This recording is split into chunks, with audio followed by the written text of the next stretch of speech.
The skull asterisk asterisk asterisk Conga agreed to kill a stranger he had never seen. But he would make no mistakes because he had the stranger's skull under his arm. The Skull by Philip K. Dick. What is this opportunity? Conga asked. Go on. I'm interested. The room was silent. All faces were fixed on Conga, still in the drab prison uniform. The speaker leaned forward slowly. Before you went to prison, your trading business was paying well, all illegal, all very profitable. Now you have nothing, except the prospect of another 6 years in a cell. Conga scowled.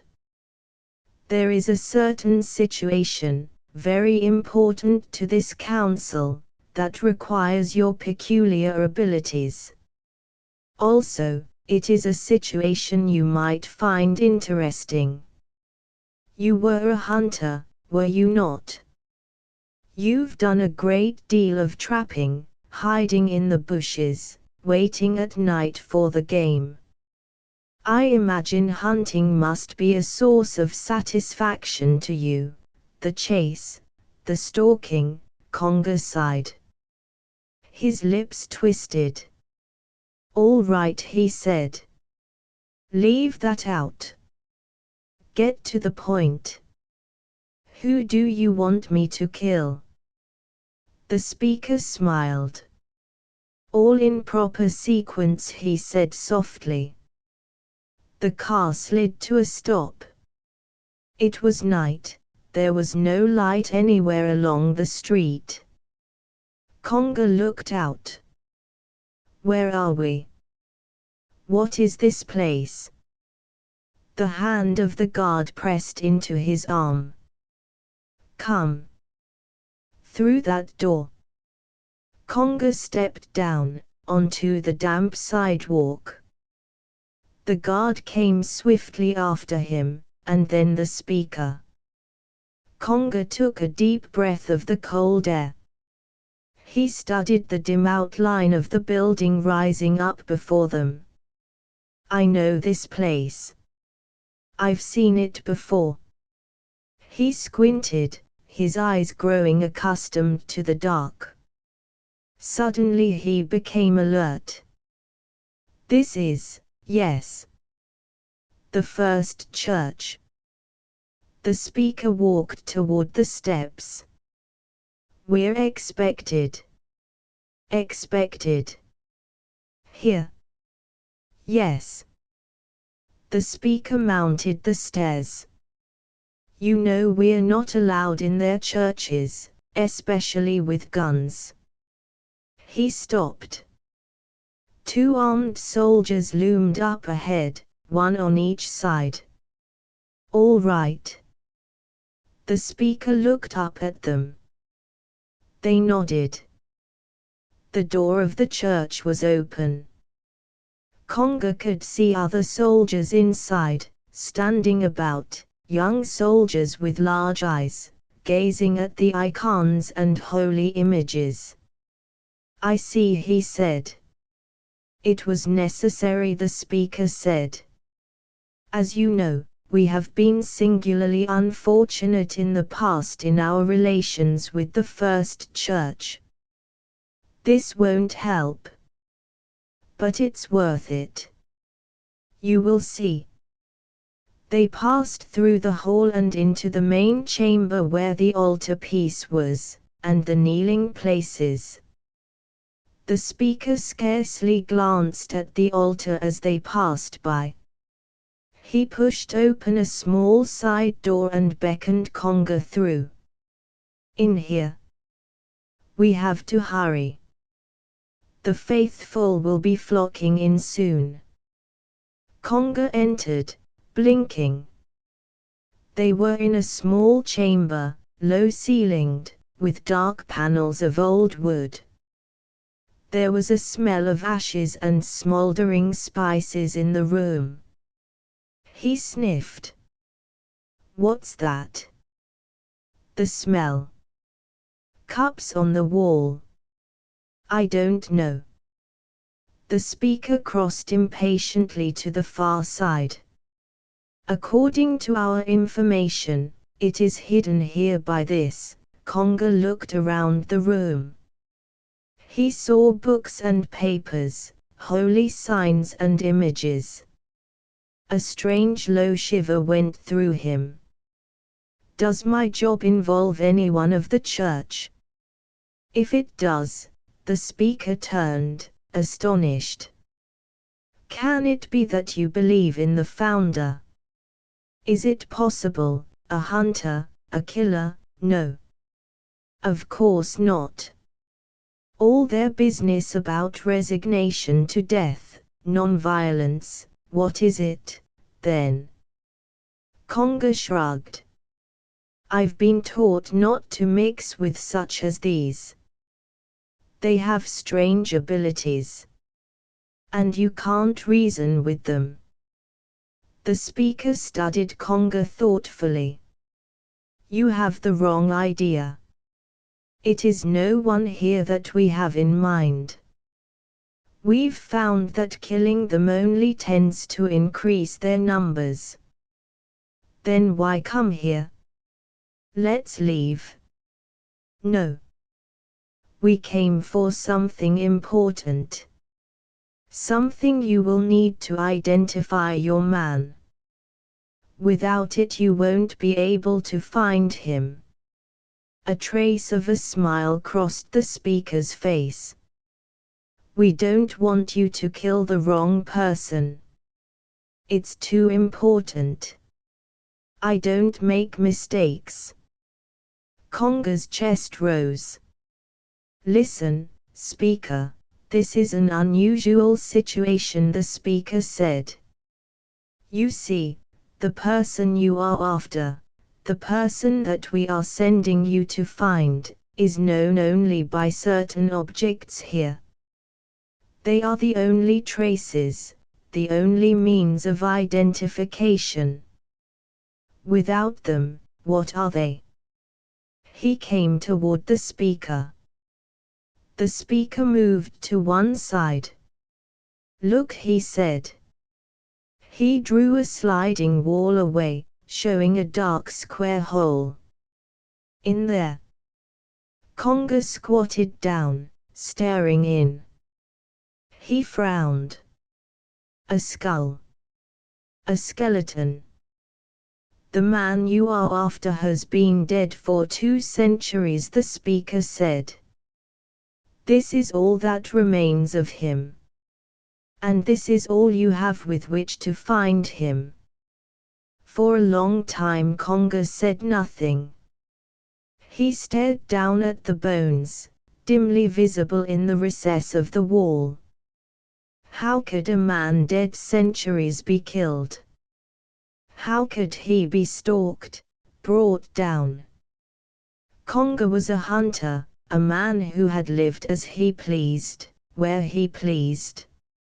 He had kept himself alive by trading, bringing furs and pelts in from the provinces on his own ship, riding at high speed, slipping through the customs line around Earth. He had hunted in the great mountains of the moon. He had stalked through empty Martian cities. He had explored. The speaker said, Soldier, take these objects and have them carried to the car. Don't lose any part of them. The soldier went into the cupboard, reaching gingerly, squatting on his heels.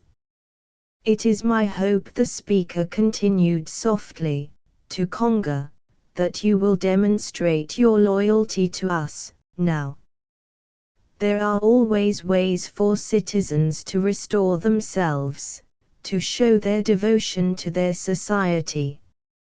For you I think this would be a very good chance. I seriously doubt that a better one will come. And for your efforts there will be quite a restitution, of course. The 2 men looked at each other. Conga, thin, unkempt, the speaker immaculate in his uniform. "I understand you," Conga said. "I mean, I understand this part, about the chance. But how can a man who has been dead 2 centuries be?" "I'll explain later," the speaker said. "Right now we have to hurry." The soldier had gone out with the bones, wrapped in a blanket held carefully in his arms. The speaker walked to the door. "Come. They've already discovered that we've broken in here, and they'll be coming at any moment." They hurried down the damp steps to the waiting car. A second later the driver lifted the car up into the air, above the house tops. The speaker settled back in the seat. "The First Church has an interesting past," he said.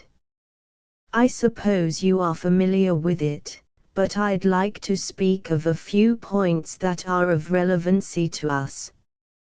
It was in the 20th century that the movement began, during one of the periodic wars. The movement developed rapidly, feeding on the general sense of futility, the realization that each war was breeding greater war, with no end in sight. The movement posed a simple answer to the problem: without military preparations, weapons, there could be no war. And without machinery and complex scientific technocracy there could be no weapons. The movement preached that you couldn't stop war by planning for it. They preached that man was losing to his machinery and science, that it was getting away from him, pushing him into greater and greater wars. "Down with society," they shouted. "Down with factories and science. A few more wars and there wouldn't be much left of the world." The founder was an obscure person from a small town in the American Middle West. We don't even know his name. All we know is that one day he appeared, preaching a doctrine of nonviolence, non-resistance, no fighting, no paying taxes for guns, no research except for medicine. Live out your life quietly, tending your garden, staying out of public affairs, mind your own business. Be obscure, unknown, poor. Give away most of your possessions, leave the city. At least that was what developed from what he told the people. The car dropped down and landed on a roof. The founder preached this doctrine, or the germ of it. There's no telling how much the faithful have added themselves. The local authorities picked him up at once, of course. Apparently they were convinced that he meant it. He was never released. He was put to death, and his body buried secretly. It seemed that the cult was finished. The speaker smiled. Unfortunately, some of his disciples reported seeing him after the date of his death. The rumor spread: he had conquered death, he was divine. It took hold, grew. And here we are today, with the First Church, obstructing all social progress, destroying society, sowing the seeds of anarchy. But the wars, Conga said. About them. The wars. Well, there were no more wars. It must be acknowledged that the elimination of war was the direct result of nonviolence practiced on a general scale. But we can take a more objective view of war today. What was so terrible about it? War had a profound selective value. perfectly in accord with the teachings of Darwin and Mendel and others. Without war, the mass of useless, incompetent mankind, without training or intelligence, is permitted to grow and expand unchecked. War acted to reduce their numbers, like storms and earthquakes and droughts. It was nature's way of eliminating the unfit.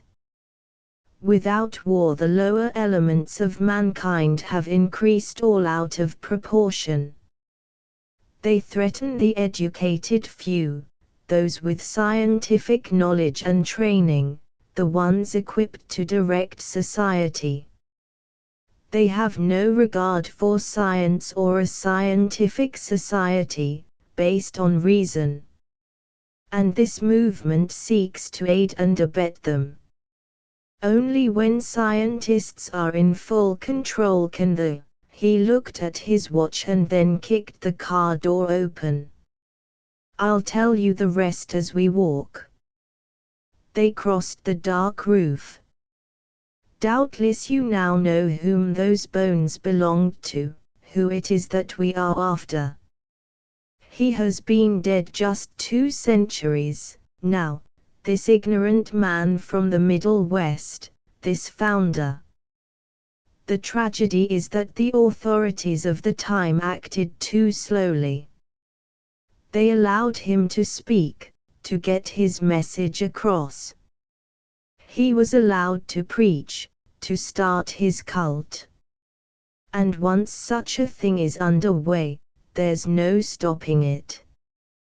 But what if he had died before he preached? What if none of his doctrines had ever been spoken? It took only a moment for him to utter them, that we know. They say he spoke just once, just one time. Then the authorities came, taking him away. He offered no resistance, the incident was small. The speaker turned to Conga. Small, but we're reaping the consequences of it today. They went inside the building.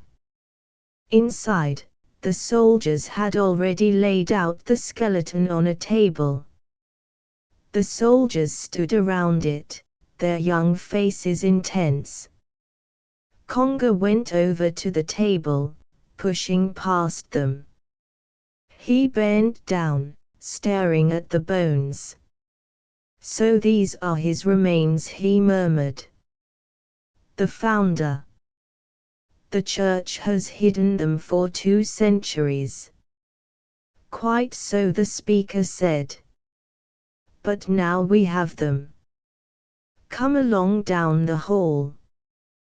They went across the room to a door.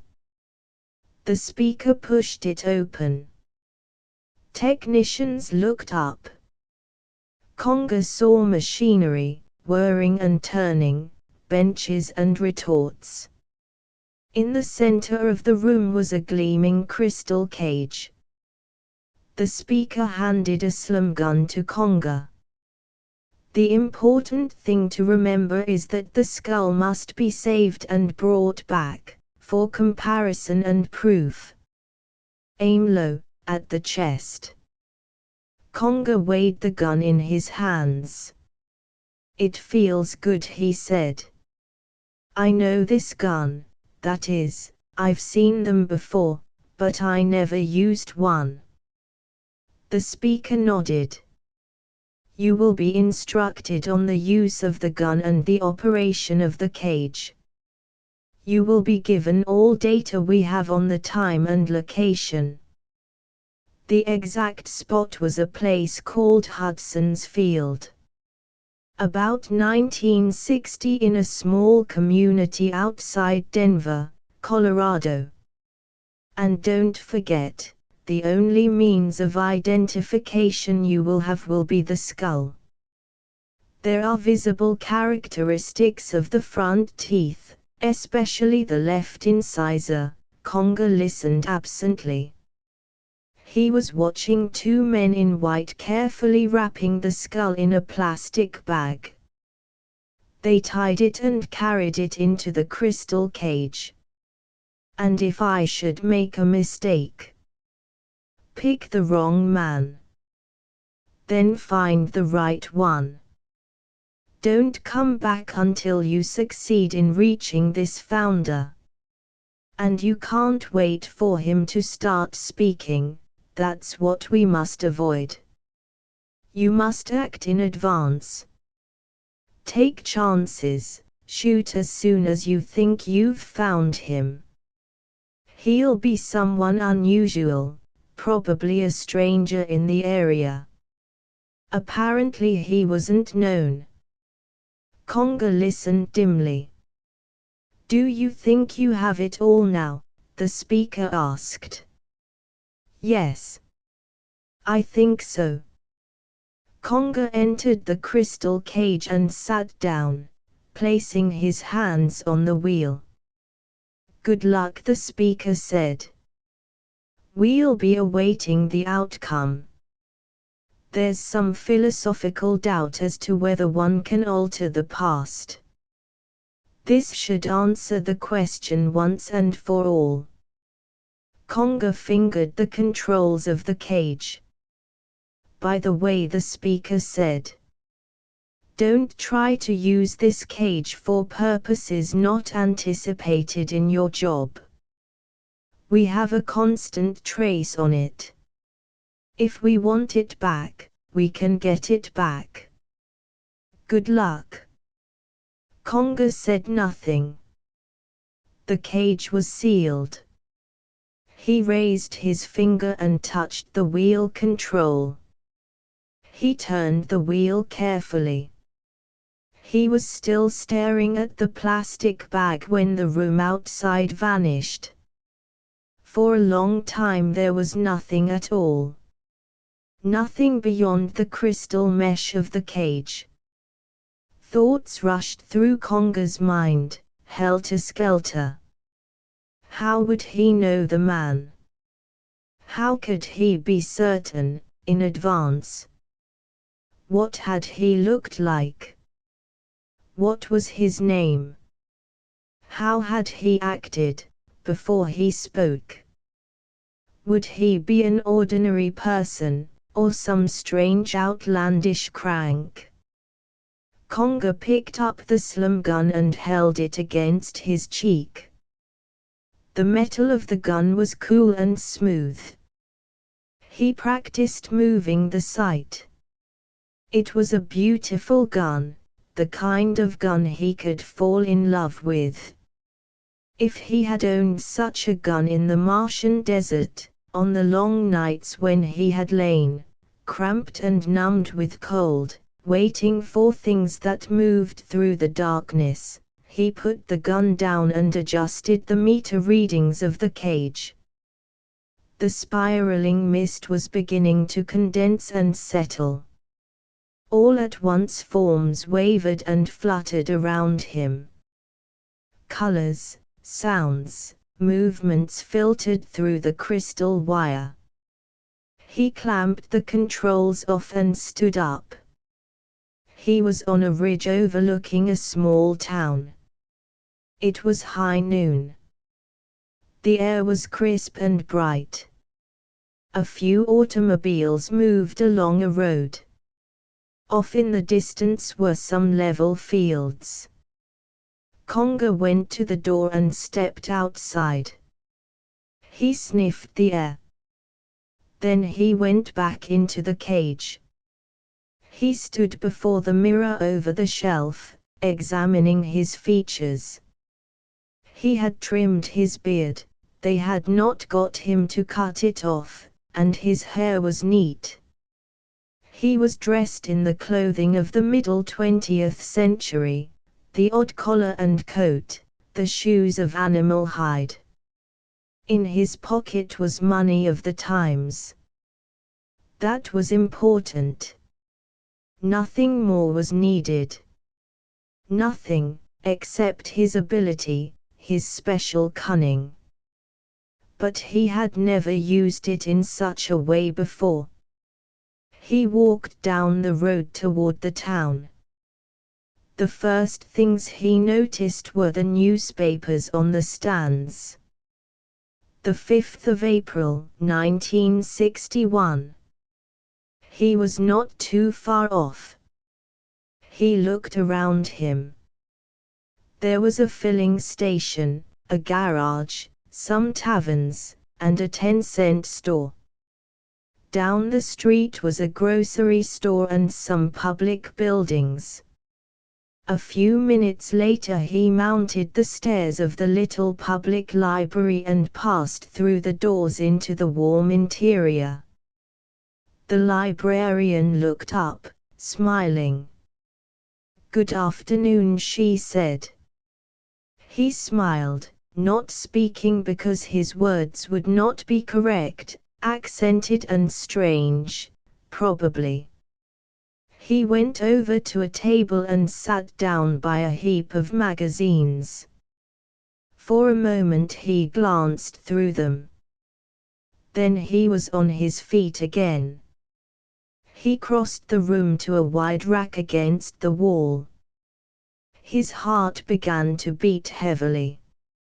Newspapers, weeks on end. He took a roll of them over to the table and began to scan them quickly. The print was odd, the letters strange. Some of the words were unfamiliar. He set the papers aside and searched farther. At last he found what he wanted. He carried the Cherrywood Gazette to the table and opened it to the first page. He found what he wanted: prisoner hangs self. An unidentified man, held by the county sheriff's office for suspicion of criminal syndicalism, was found dead this morning. He finished the item. It was vague, uninforming. He needed more. He carried the Gazette back to the racks and then, after a moment's hesitation, approached the librarian. "More?" he asked. "More papers?" "Old ones." She frowned. "How old?" "Which papers?" "Months old." "And before?" "Of the Gazette." "This is all we have." "What did you want?" "What are you looking for?" "Maybe I can help you." He was silent. "You might find older issues at the Gazette office," the woman said, taking off her glasses. "Why don't you try there?" "But if you'd tell me, maybe I could help you." He went out. The Gazette office was down a side street. The sidewalk was broken and cracked. He went inside. A heater glowed in the corner of the small office. A heavy-set man stood up and came slowly over to the counter. "What did you want, mister?" he said. "Old papers." "A month or more?" "To buy." "You want to buy them?" "Yes." He held out some of the money he had. The man stared. "Sure," he said. "Sure." "Wait a minute." He went quickly out of the room. When he came back he was staggering under the weight of his armload, his face red. "Here are some," he grunted. "Took what I could find. Covers the whole year. And if you want more." Conger carried the papers outside. He sat down by the road and began to go through them. What he wanted was 4 months back, in December. It was a tiny item, so small that he almost missed it. His hands trembled as he scanned it, using the small dictionary for some of the archaic terms. Man arrested for unlicensed demonstration. An unidentified man who refused to give his name was picked up in Cooper Creek by special agents of the sheriff's office, according to Sheriff Duff. It was said the man was recently noticed in this area and had been watched continually. It was Cooper Creek. December 1960. His heart pounded. That was all he needed to know. He stood up, shaking himself, stamping his feet on the cold ground. The sun had moved across the sky to the very edge of the hills. He smiled. Already he had discovered the exact time and place. Now he needed only to go back, perhaps to November, to Cooper Creek. He walked back through the main section of town, past the library, past the grocery store. It would not be hard, the hard part was over. He would go there, rent a room, prepare to wait until the man appeared. He turned the corner. A woman was coming out of a doorway, loaded down with packages. Conga stepped aside to let her pass. The woman glanced at him. Suddenly her face turned white. She stared, her mouth open. Conga hurried on. He looked back. What was wrong with her? The woman was still staring. She had dropped the packages to the ground. He increased his speed. He turned a second corner and went up a side street.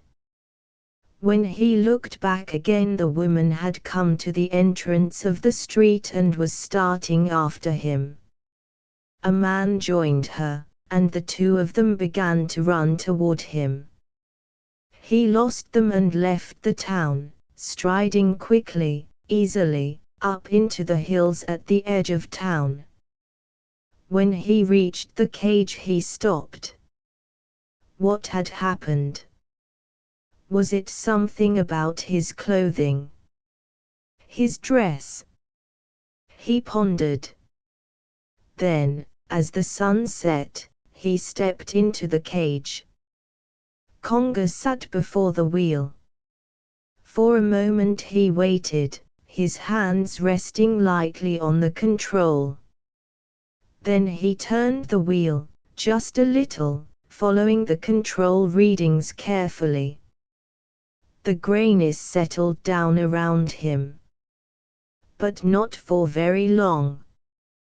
The man looked him over critically. "You better come inside," he said. "Out of the cold." "Thanks." Conga went gratefully through the open door, into the living room. It was warm and close from the heat of the little kerosene heater in the corner. A woman, large and shapeless in her flowered dress, came from the kitchen. She and the man studied him critically. "It's a good room," the woman said. "I'm Mrs. Appleton. It's got heat.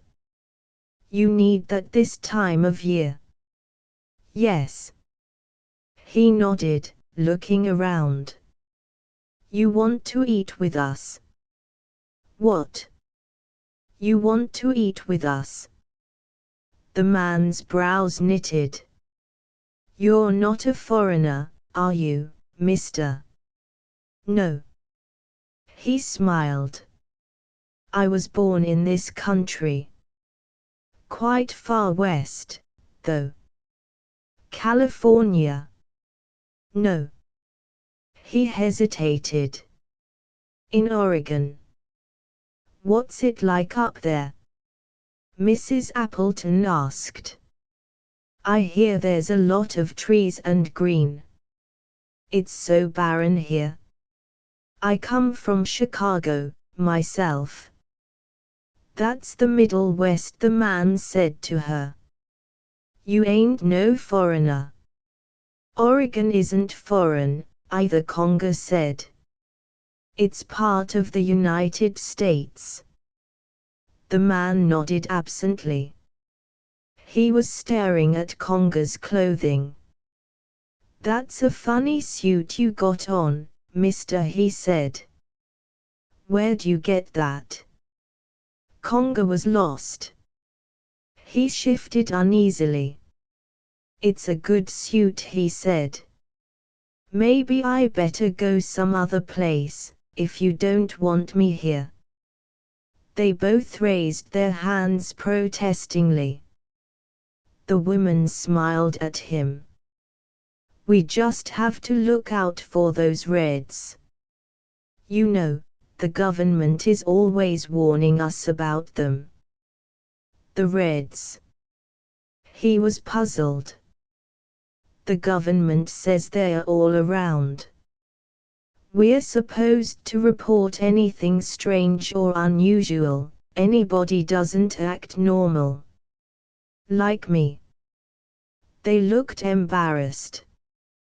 "Well, you don't look like a Red to me," the man said.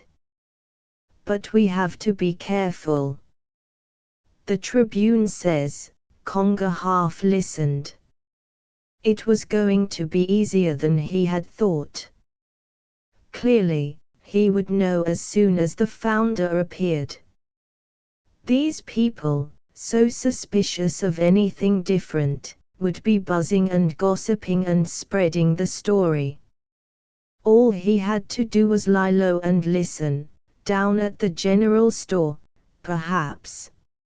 Or even here, in Mrs. Appleton's boarding house. "Can I see the room?" he said. "Certainly." Mrs. Appleton went to the stairs. "I'll be glad to show it to you." They went upstairs.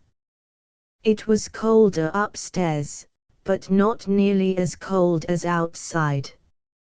Nor as cold as nights on the Martian deserts. For that he was grateful. He was walking slowly around the store, looking at the cans of vegetables, the frozen packages of fish and meats shining and clean in the open refrigerator counters. Ed Davies came toward him.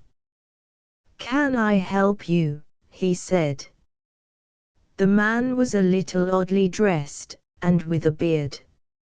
Ed couldn't help smiling. "Nothing," the man said in a funny voice.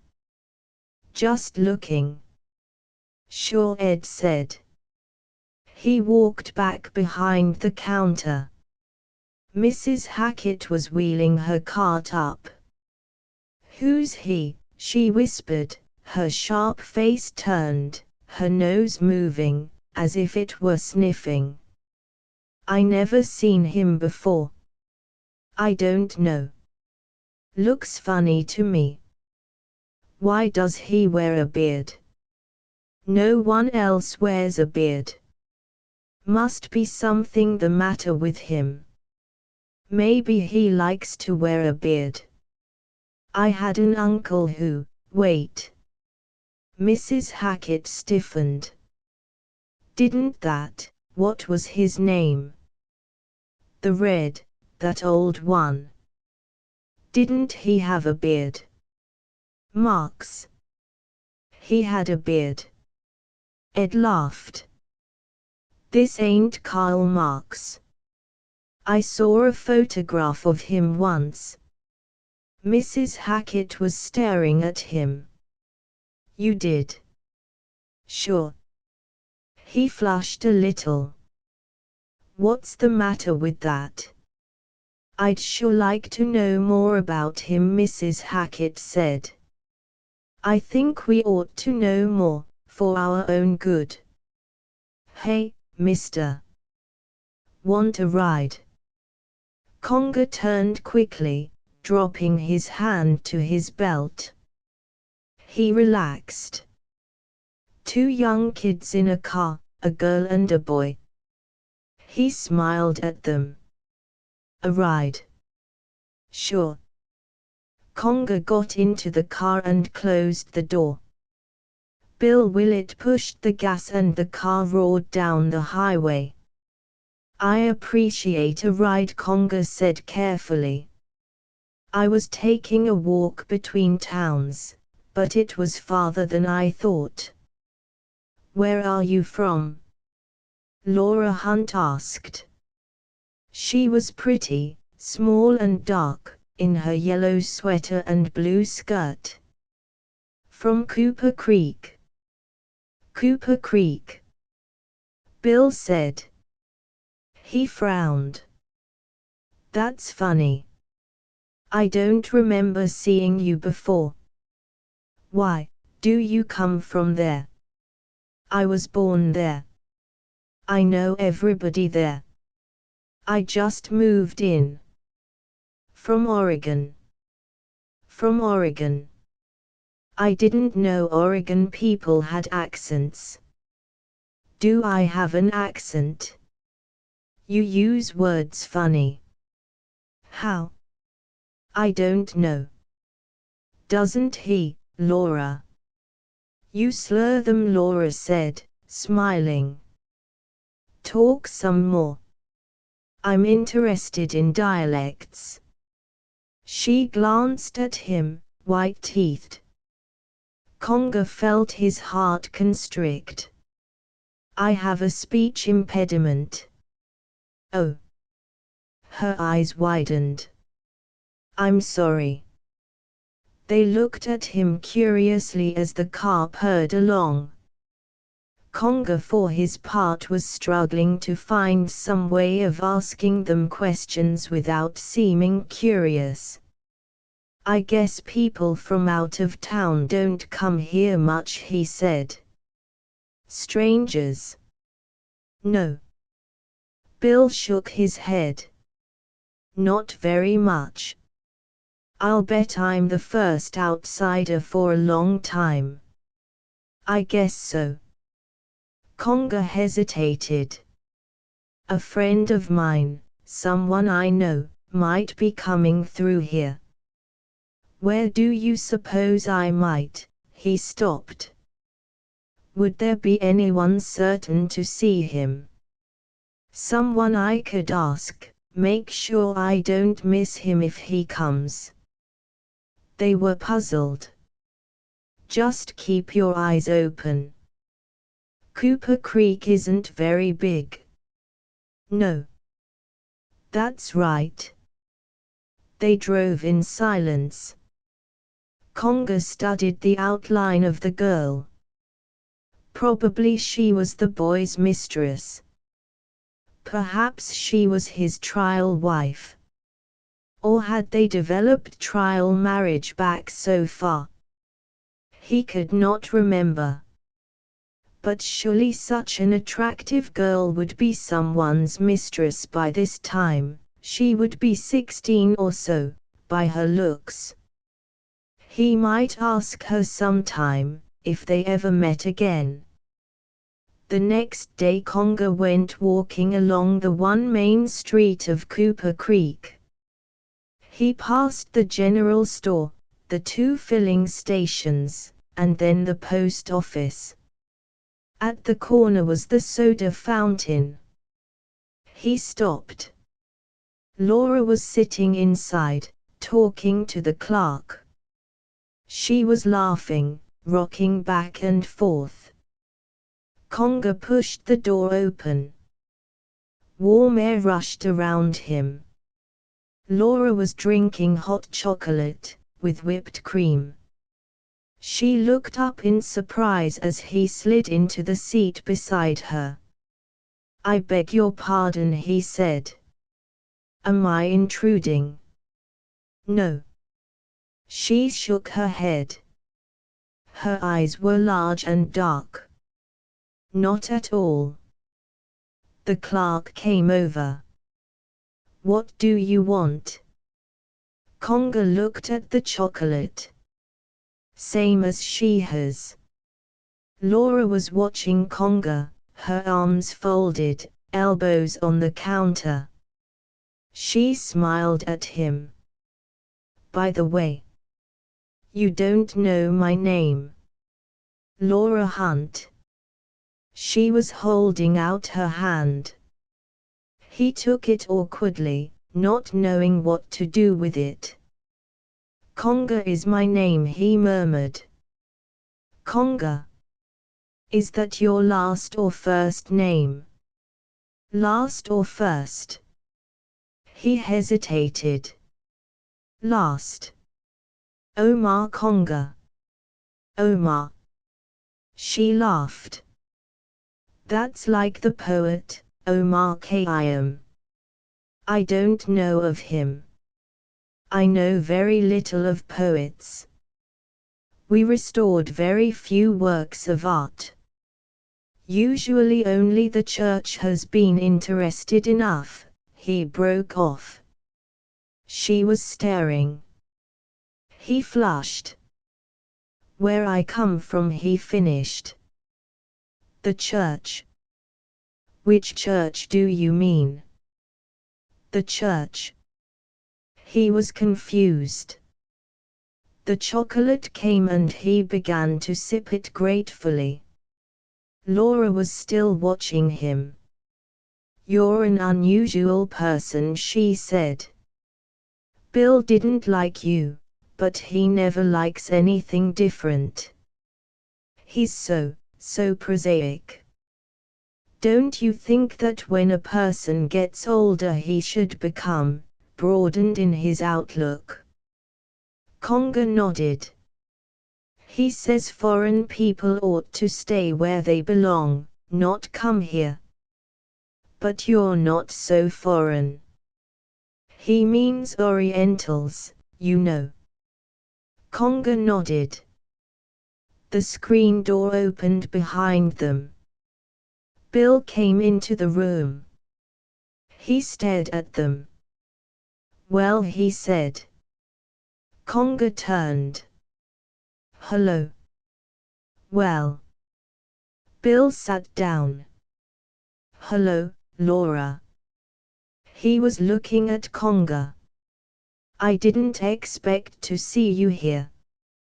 Conga tensed. He could feel the hostility of the boy. Something wrong with that? No. Nothing wrong with it. There was silence. Suddenly Bill turned to Laura. Come on. Let's go. Go. She was astonished. Why? Just go.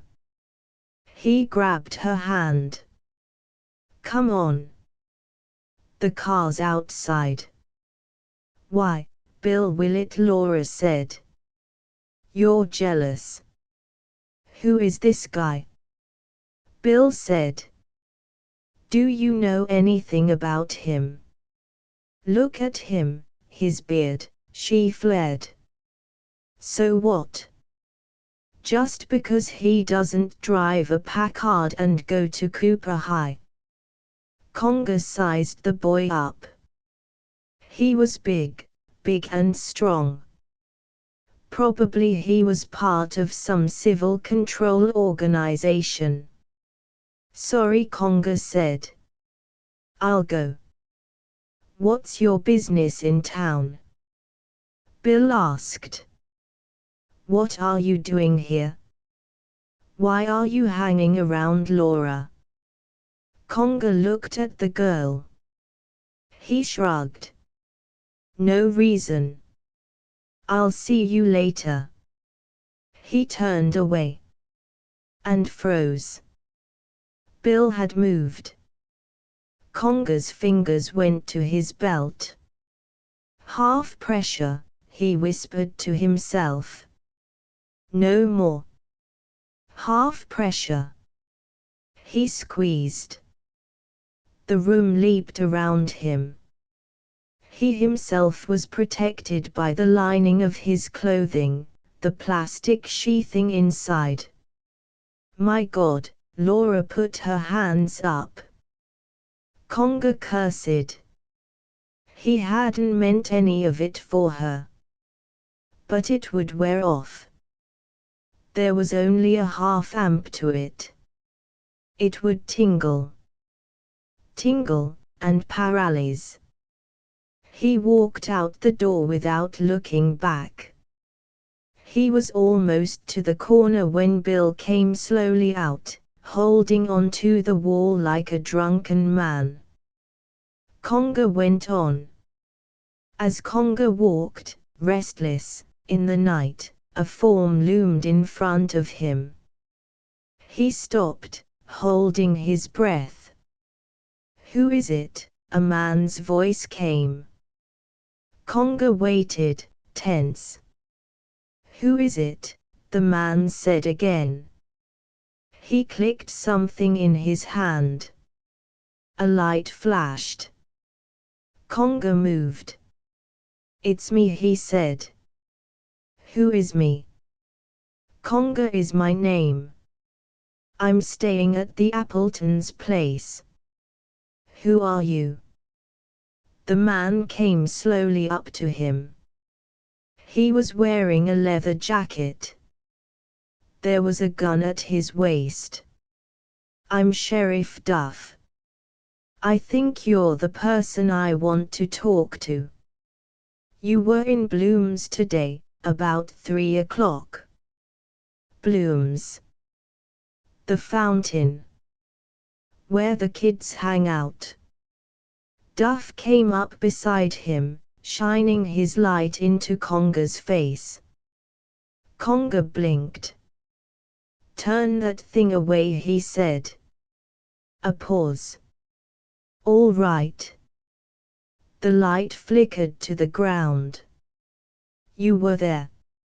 Some trouble broke out between you and the Willett boy. Is that right? You had a beef over his girl." "We had a discussion," Conga said carefully. "Then what happened?" "Why? I'm just curious." "They say you did something." "Did something? Did what?" "I don't know." "That's what I'm wondering." They saw a flash, and something seemed to happen. They all blacked out. Couldn't move. "How are they now?" "All right." There was silence. "Well," Duff said. "What was it?" "A bomb." "A bomb?" Conga laughed. "No. My cigarette lighter caught fire. There was a leak, and the fluid ignited." "Why did they all pass out?" "Fumes." Silence. Conga shifted, waiting. His fingers moved slowly toward his belt. The sheriff glanced down. He grunted. "If you say so," he said. "Anyhow, there wasn't any real harm done." He stepped back from Conga. "And that Willett is a troublemaker." "Good night," then Conga said.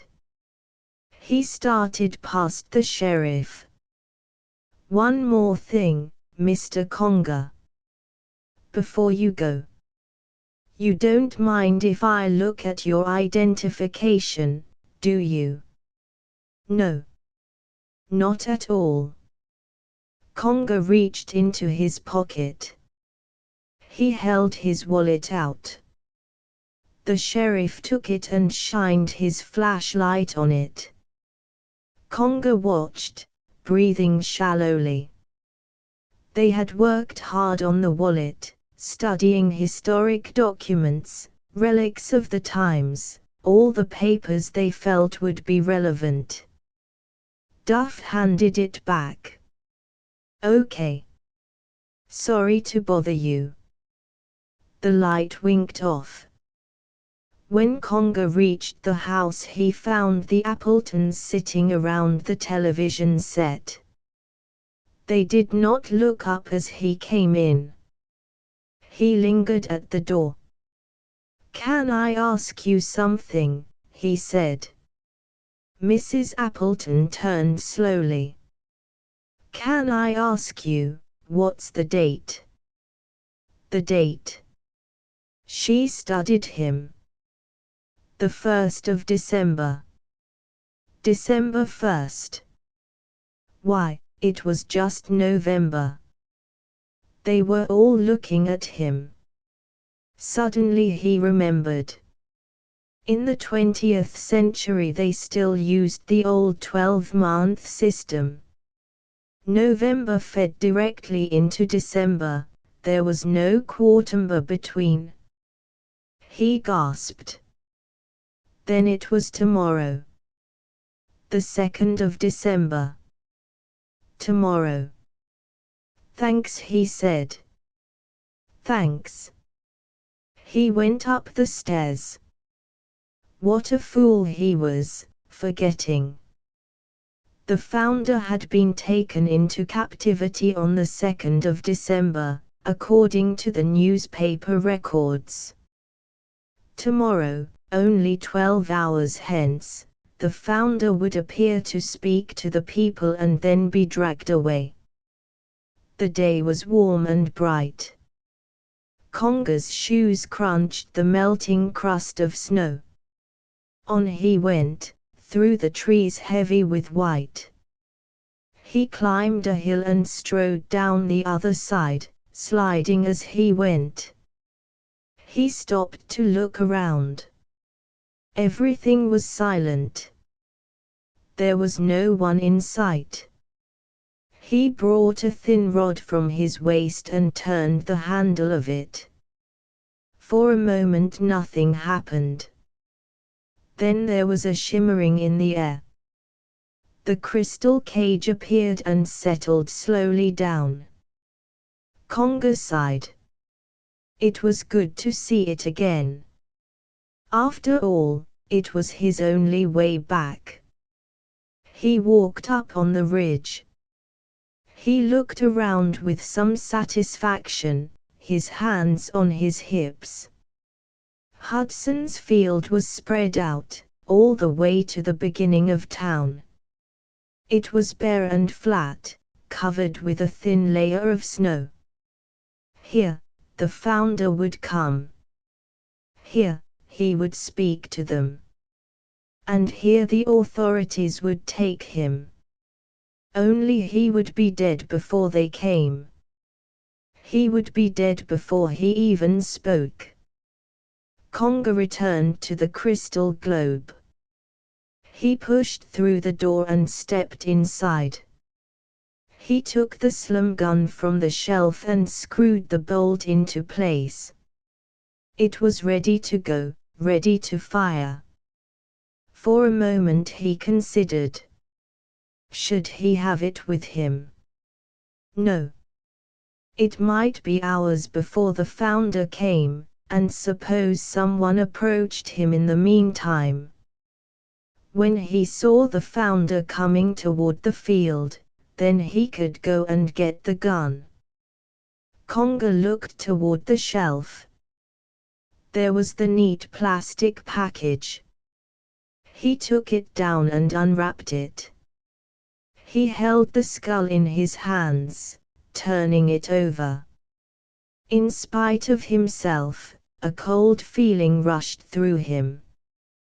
This was the man's skull, the skull of the founder, who was still alive, who would come here, this day, who would stand on the field not 50 yards away. What if he could see this, his own skull, yellow and eroded? 2 centuries old. Would he still speak? Would he speak, if he could see it, the grinning, aged skull? What would there be for him to say, to tell the people? What message could he bring? What action would not be futile, when a man could look upon his own aged, yellowed skull? Better they should enjoy their temporary lives, while they still had them to enjoy.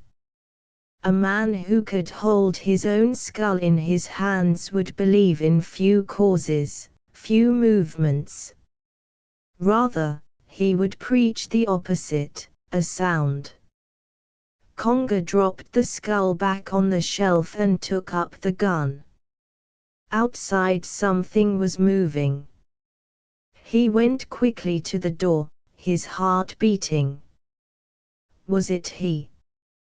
Was it the founder, wandering by himself in the cold, looking for a place to speak? Was he meditating over his words, choosing his sentences? What if he could see what Conga had held? He pushed the door open, the gun raised. Laura. He stared at her. She was dressed in a wool jacket and boots, her hands in her pockets. A cloud of steam came from her mouth and nostrils. Her breast was rising and falling. Silently, they looked at each other. At last Conga lowered the gun. "What is it?" he said. "What are you doing here?" She pointed. She did not seem able to speak. He frowned. What was wrong with her? "What is it?" he said. "What do you want?" He looked in the direction she had pointed. "I don't see anything." "They're coming." "They? Who? Who are coming?" "They are the police." During the night the sheriff had the state police send cars. All around, everywhere. Blocking the roads. There's about 60 of them coming. Some from town, some around behind. She stopped, gasping. They said, what?" "They said you were some kind of a communist." "They said." Conga went into the cage. He put the gun down on the shelf and came back out. He leaped down and went to the girl. "Thanks. You came here to tell me. You don't believe it." "I don't know." "Did you come alone?" "No. Joe brought me in his truck." "From town." "Joe? Who's he?" "Joe French. The plumber. He's a friend of Dad's." "Let's go." They crossed the snow, up the ridge and onto the field. The little panel truck was parked halfway across the field. A heavy short man was sitting behind the wheel, smoking his pipe. He sat up as he saw the two of them coming toward him. "Are you the one?" he said to Conga. "Yes." "Thanks for warning me." The plumber shrugged. "I don't know anything about this. Laura says you're all right." He turned around. "It might interest you to know some more of them are coming. Not to warn you, just curious." "More of them?" Conga looked toward the town. Black shapes were picking their way across the snow. People from the town. You can't keep this sort of thing quiet, not in a small town. We all listened to the police radio, they heard the same way Laura did. Someone tuned in, spread it around, the shapes were getting closer. Conga could make out a couple of them. Bill Willett was there, with some boys from the high school. The Appletons were along, hanging back in the rear. Even Ed Davies, Conga murmured. The storekeeper was toiling onto the field, with 3 or 4 other men from the town. All curious as hell, French said. Well, I guess I'm going back to town. I don't want my truck shot full of holes. Come on, Laura. She was looking up at Conga, wide-eyed. Come on, French said again. Let's go. You sure as hell can't stay here, you know. Why? There may be shooting. That's what they all came to see. You know that, don't you, Conga? Yes. You have a gun. Or don't you care? French smiled a little. They've picked up a lot of people in their time, you know. You won't be lonely. He cared, all right. He had to stay here, on the field. He couldn't afford to let them take him away. Any minute the founder would appear, would step onto the field. Would he be one of the townsmen, standing silently at the foot of the field, waiting, watching? Or maybe he was Joe French. Or maybe one of the cops. Any one of them might find himself moved to speak. And the few words spoken this day were going to be important for a long time. And Conga had to be there, ready when the first word was uttered. I care, he said. You go on back to town. Take the girl with you. Laura got stiffly in beside Joe French. The plumber started up the motor. Look at them, standing there, he said. Like vultures. Waiting to see someone get killed. The truck drove away, Laura sitting stiff and silent, frightened now. Conga watched for a moment. Then he dashed back into the woods, between the trees, toward the ridge. He could get away, of course. Any time he wanted to, he could get away. All he had to do was to leap into the crystal cage and turn the handles. But he had a job, an important job. He had to be here at this place, at this time.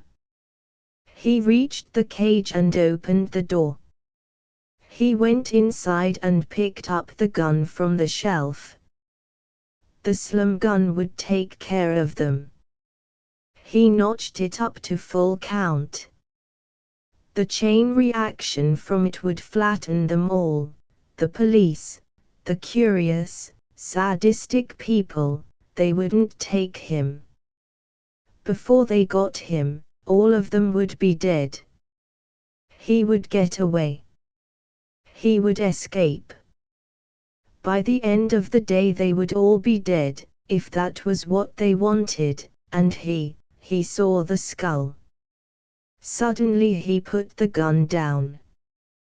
He picked up the skull. He turned the skull over. He looked at the teeth. Then he went to the mirror. He held the skull up, looking in the mirror. He pressed the skull against his cheek. Beside his own face the grinning skull leered back at him, beside his skull, against his living flesh. He bared his teeth. And he knew. It was his own skull that he held. He was the one who would die. He was the founder. After a time he put the skull down. For a few minutes he stood at the controls, playing with them idly. He could hear the sound of motors outside, the muffled noise of men. Should he go back to the present, where the speaker waited? He could escape, of course, escape. He turned toward the skull. There it was, his skull, yellow with age. Escape. Escape, when he had held it in his own hands. What did it matter if he put it off a month, a year, 10 years, even 50? Time was nothing. He had sipped chocolate with a girl born 150 years before his time. Escape. For a little while, perhaps. But he could not really escape, no more so than anyone else had ever escaped, or ever would.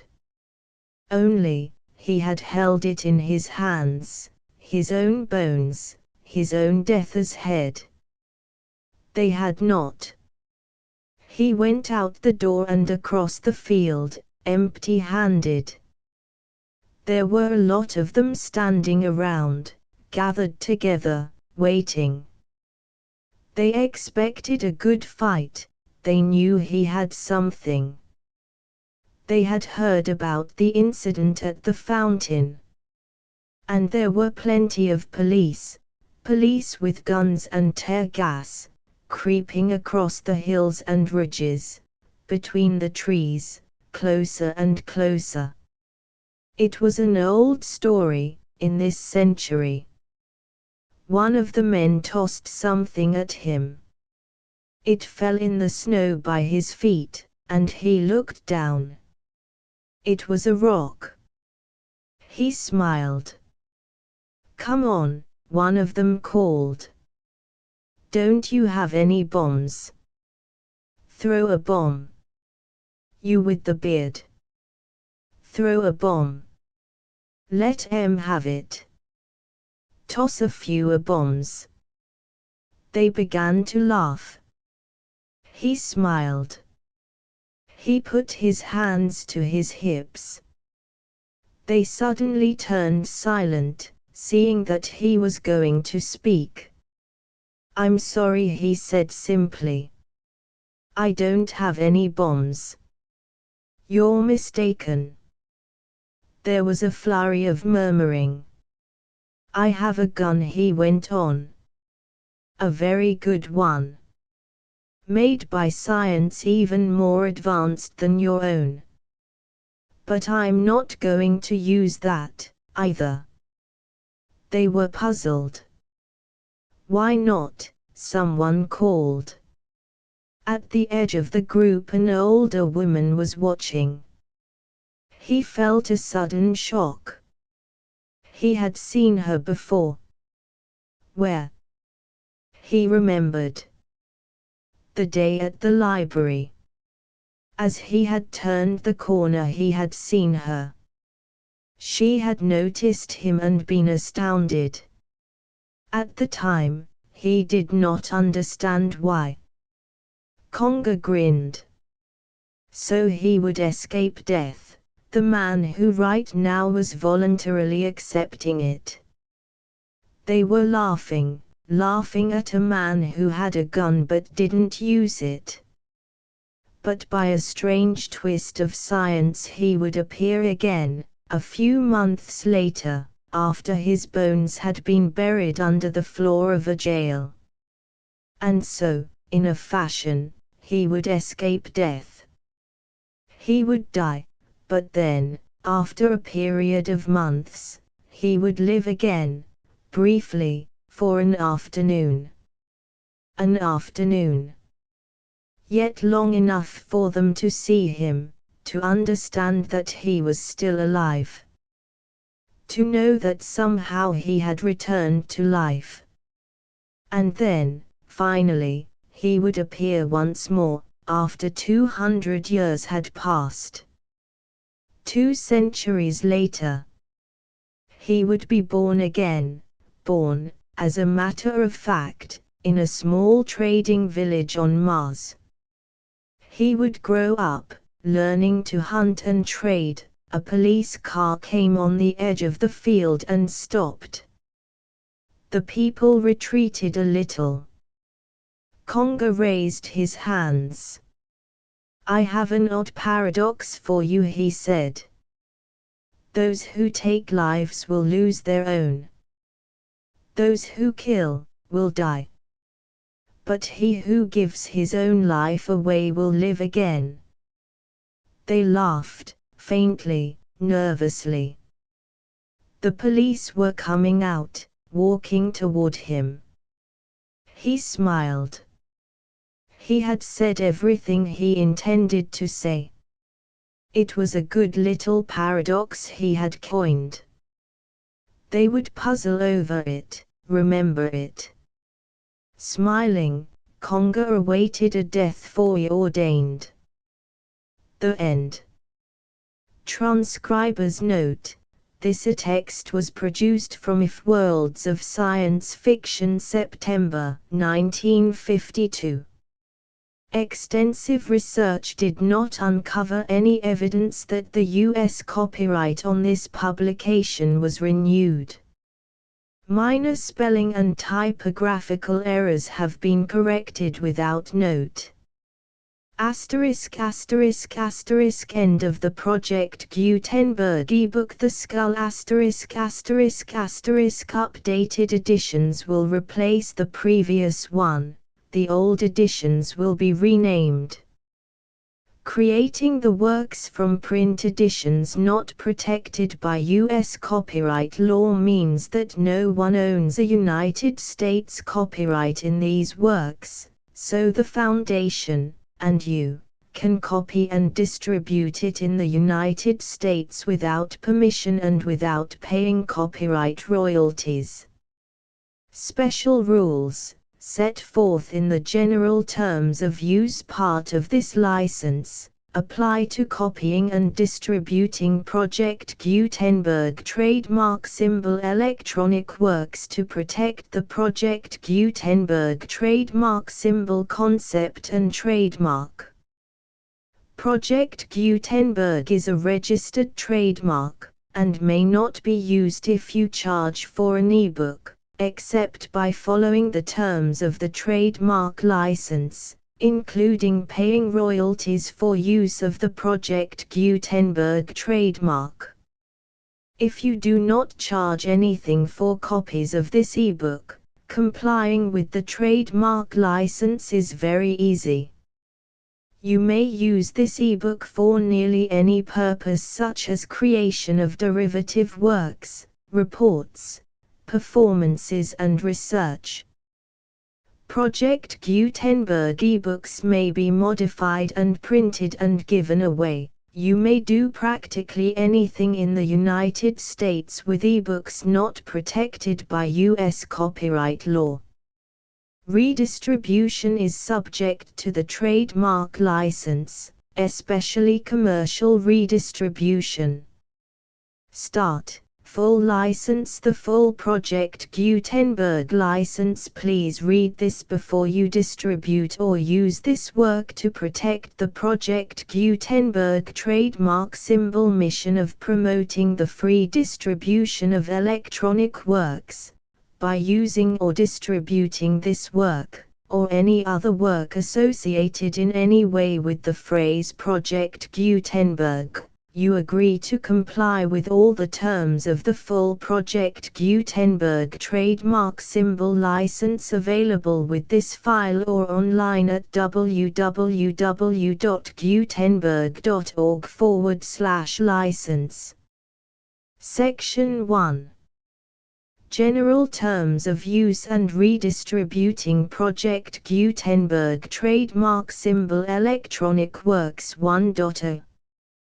By reading or using any part of this Project Gutenberg trademark symbol electronic work, you indicate that you have read, understand, agree to and accept all the terms of this license and intellectual property, trademark/copyright, agreement.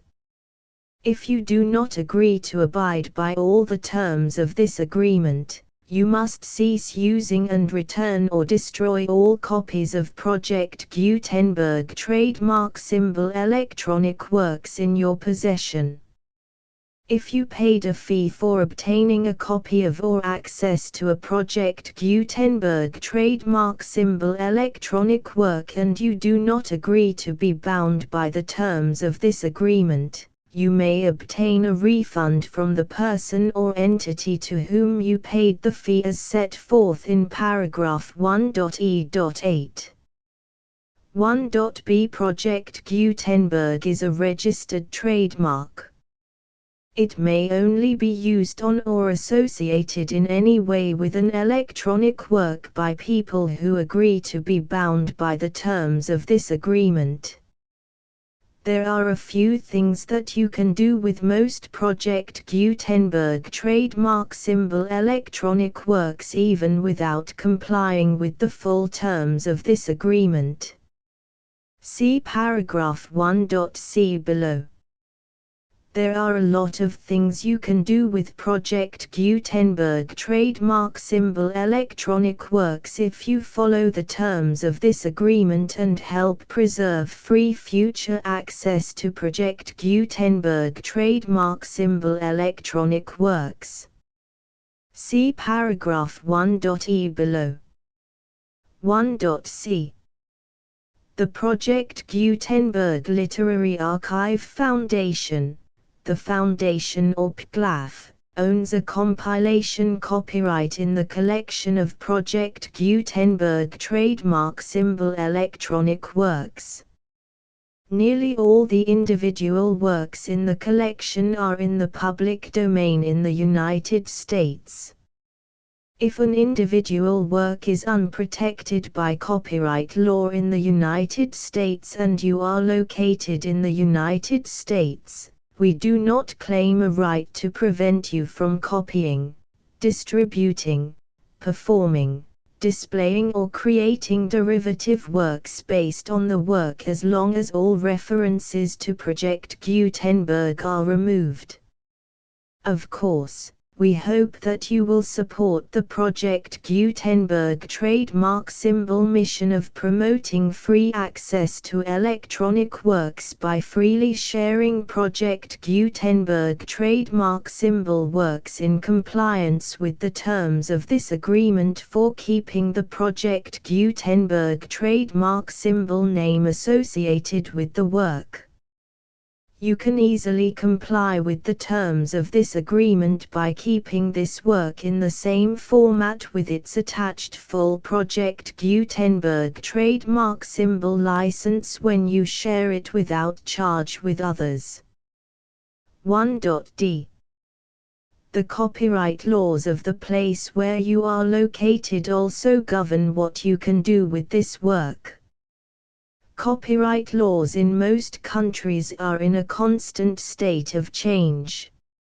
If you are outside the United States, check the laws of your country in addition to the terms of this agreement before downloading, copying, displaying, performing, distributing or creating derivative works based on this work or any other Project Gutenberg trademark symbol work.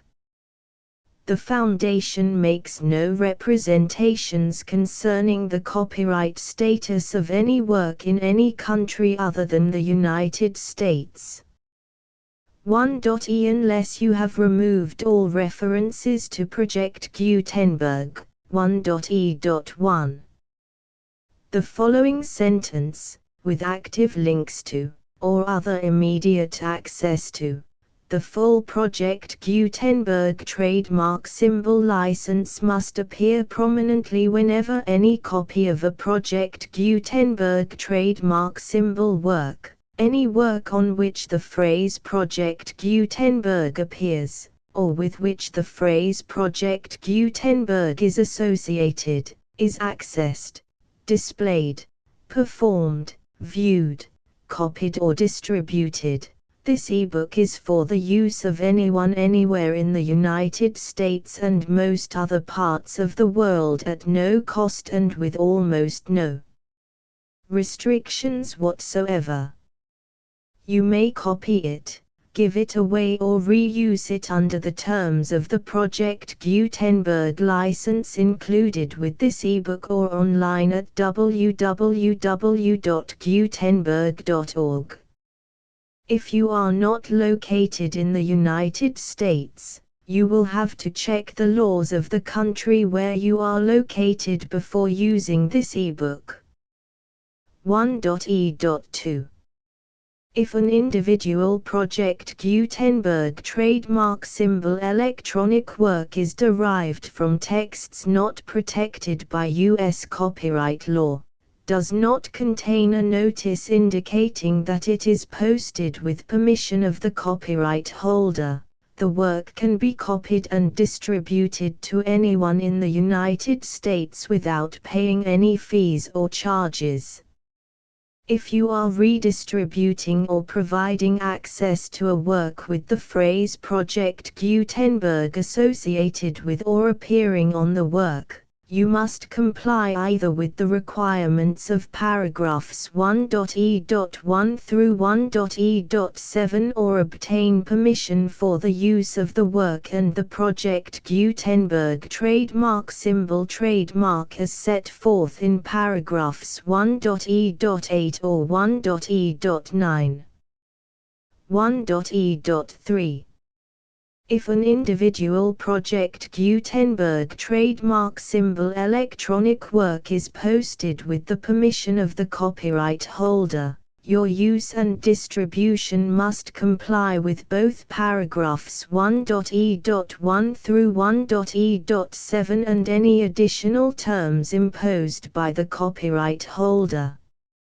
Additional terms will be linked to the Project Gutenberg trademark symbol license for all works posted with the permission of the copyright holder found at the beginning of this work. 1.e.4 Do not unlink or detach or remove the full Project Gutenberg trademark symbol license terms from this work, or any files containing a part of this work or any other work associated with Project Gutenberg trademark symbol. 1.e.5 Do not copy, display, perform, distribute or redistribute this electronic work, or any part of this electronic work, without prominently displaying the sentence set forth in paragraph 1.e.1 with active links or immediate access to the full terms of the Project Gutenberg trademark symbol license. 1.e.6 You may convert to and distribute this work in any binary, compressed, marked up, non-proprietary or proprietary form, including any word processing or hypertext form. However, if you provide access to or distribute copies of a Project Gutenberg trademark symbol work in a format other than plain vanilla ASCII or other format used in the official version posted on the official Project Gutenberg trademark symbol website, www.gutenberg.org, you must, at no additional cost, fee or expense to the user, provide a copy, a means of exporting a copy, or a means of obtaining a copy upon request, of the work in its original plain vanilla ASCII or other form. Any alternate format must include the full Project Gutenberg trademark symbol license as specified in paragraph 1.e.1. 1.e.7 Do not charge a fee for access to, viewing, displaying, performing, copying or distributing any Project Gutenberg trademark symbol works unless you comply with paragraph 1.e.8 or 1.e.9. 1.e.8 You may charge a reasonable fee for copies of or providing access to or distributing Project Gutenberg trademark symbol electronic works provided that You pay a royalty fee of 20% of the gross profits you derive from the use of Project Gutenberg trademark symbol works calculated using the method you already use to calculate your applicable taxes. The fee is owed to the owner of the Project Gutenberg trademark symbol trademark, but he has agreed to donate royalties under this paragraph to the Project Gutenberg Literary Archive Foundation. Royalty payments must be paid within 60 days following each date on which you prepare, or are legally required to prepare, your periodic tax returns.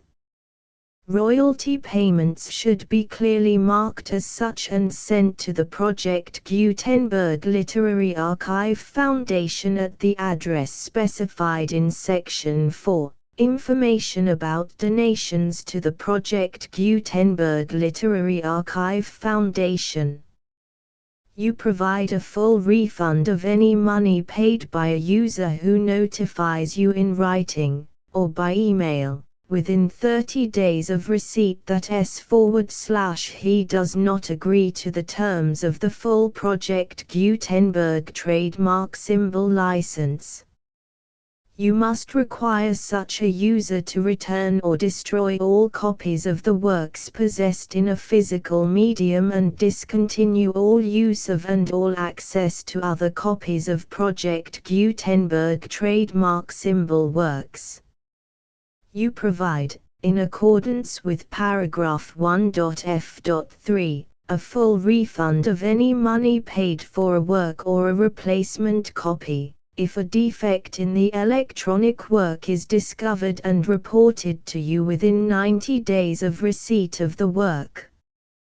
You comply with all other terms of this agreement for free distribution of Project Gutenberg trademark symbol works. 1.e.9. If you wish to charge a fee or distribute a Project Gutenberg trademark symbol electronic work or group of works on different terms than are set forth in this agreement, you must obtain permission in writing from the Project Gutenberg Literary Archive Foundation, the manager of the Project Gutenberg trademark symbol trademark. Contact the Foundation as set forth in Section 3 below. 1.f1.f.1.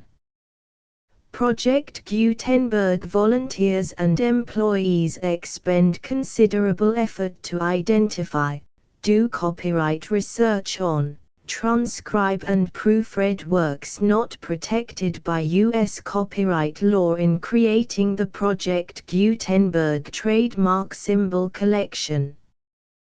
Despite these efforts, Project Gutenberg trademark symbol electronic works, and the medium on which they may be stored, may contain defects such as, but not limited to, incomplete, inaccurate or corrupt data, transcription errors, a copyright or other intellectual property infringement, a defective or damaged disk or other medium, a computer virus, or computer codes that damage or cannot be read by your equipment.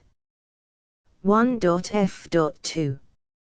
Limited warranty, disclaimer of damages, except for the right of replacement or refund described in paragraph 1.f.3, the Project Gutenberg Literary Archive Foundation, the owner of the Project Gutenberg trademark symbol trademark, and any other party distributing a Project Gutenberg trademark symbol electronic work under this agreement, disclaim all liability to you for damages, costs and expenses, including legal fees. You agree that you have no remedies for negligence, strict liability, breach of warranty or breach of contract except those provided in paragraph 1.f.3. You agree that the Foundation, the trademark owner, and any distributor under this agreement will not be liable to you for actual, direct, indirect, consequential, punitive or incidental damages even if you give notice of the possibility of such damage. 1.f.3 Limited right of replacement or refund. If you discover a defect in this electronic work within 90 days of receiving it, you can receive a refund of the money, if any, you paid for it by sending a written explanation to the person you received the work from. If you received the work on a physical medium, you must return the medium with your written explanation. The person or entity that provided you with the defective work may elect to provide a replacement copy in lieu of a refund. If you received the work electronically, the person or entity providing it to you may choose to give you a second opportunity to receive the work electronically in lieu of a refund. If the second copy is also defective, you may demand a refund in writing without further opportunities to fix the problem.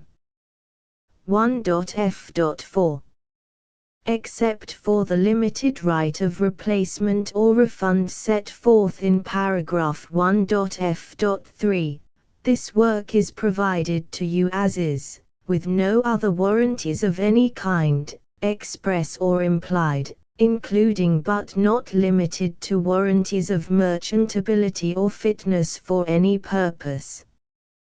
1.f.5 Some states do not allow disclaimers of certain implied warranties or the exclusion or limitation of certain types of damages.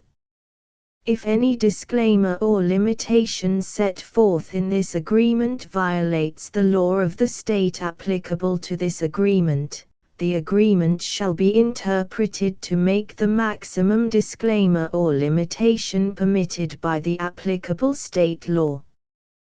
The invalidity or unenforceability of any provision of this agreement shall not void the remaining provisions.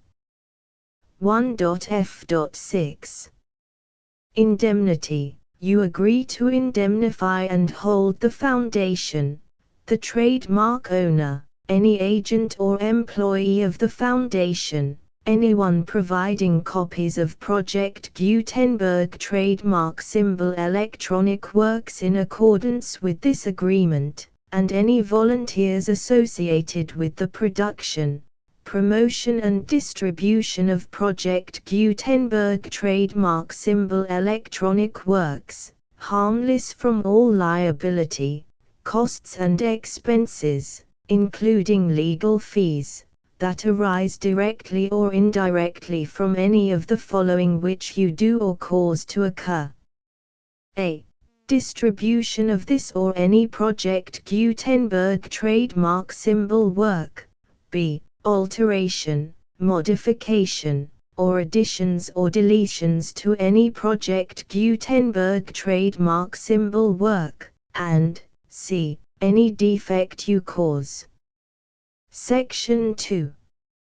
Information about the mission of Project Gutenberg trademark symbol. Project Gutenberg trademark symbol is synonymous with the free distribution of electronic works in formats readable by the widest variety of computers, including obsolete, old, middle-aged and new computers. It exists because of the efforts of hundreds of volunteers and donations from people in all walks of life.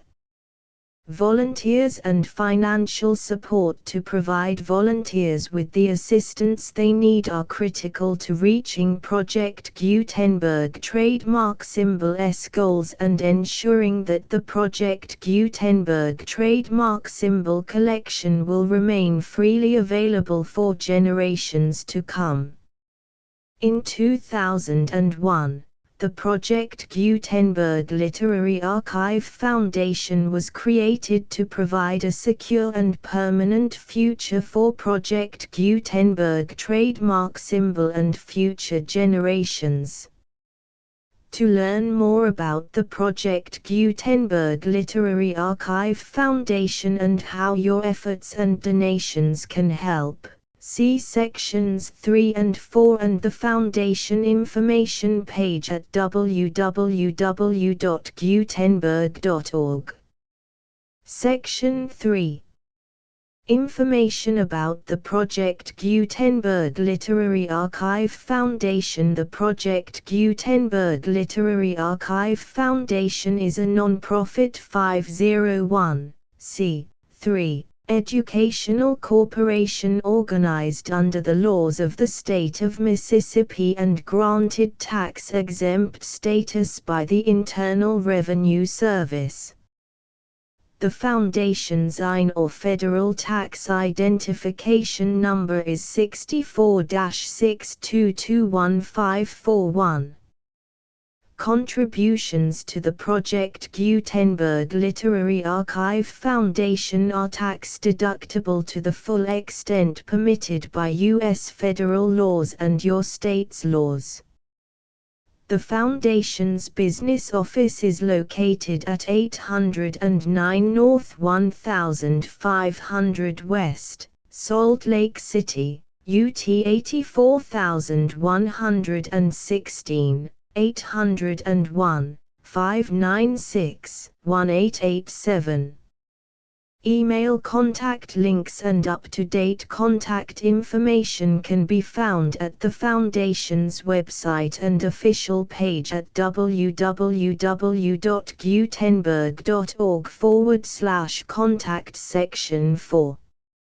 Information about donations to the Project Gutenberg Literary Archive Foundation. Project Gutenberg trademark symbol depends upon and cannot survive without widespread public support and donations to carry out its mission of increasing the number of public domain and licensed works that can be freely distributed in machine-readable form accessible by the widest array of equipment including outdated equipment.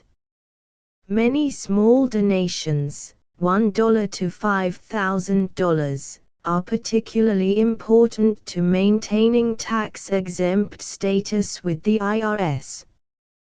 The Foundation is committed to complying with the laws regulating charities and charitable donations in all 50 states of the United States.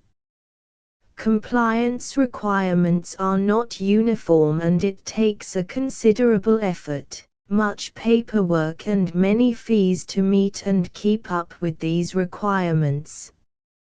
We do not solicit donations in locations where we have not received written confirmation of compliance.